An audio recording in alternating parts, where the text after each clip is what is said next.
குமரி குரல் சேனலை சப்ஸ்கிரைப் பண்ணுங்க, லைக் பண்ணுங்க, ஷேர் பண்ணுங்க. உங்கள் கருத்துக்களை எங்களிடம் தெரிவிங்க. வணக்கம், நான் உங்கள் கார்த்திகேயன். ஆன்மீகம் என்றால் என்ன? இன்று நாம் இதை கொஞ்சம் ஆழமாக புரிந்து கொள்ளப் போகிறோம். பெரியவர்கள் சொல்வது போல் நடப்பது ஆன்மீகமா? அப்படி நடந்தால் கடவுள் தன்மை அடையலாமா? இதை சிந்திப்போம். உண்மையான ஆன்மீகத்தின் பொருளான்மீகம் வெறும் பெரியவர்கள் சொன்ன வார்த்தைகளை கடைபிடிப்பது அல்ல.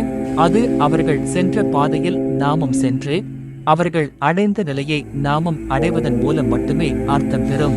ஏனெனில் ஆன்மீகம் என்பது உள்ளார்ந்த மாற்றம், உடல், மனம், உணர்வுகளை உயர்ந்த நிலைக்கு கொண்டு சென்று ஆன்மாவின் இயல்பை உணர்தல். சடங்குகள் அல்லது கட்டுப்பாடுகள் போடுவது மனித ஆற்றலை வீணாக்கும். அது அறியாமையே. கந்த குரு கவச உதாரணம். குரு கவசத்தில் வரும் வசனம், என்னை ஜீவ சிவனாகிடுவாய் நீ, சிவானந்தர் தெனில் திளைத்திட்ட செய்து இடுவாய் நீ. சிவனைப் போல் என்னை செய்து இடுவது உன் கடமை கந்த குருநாதா.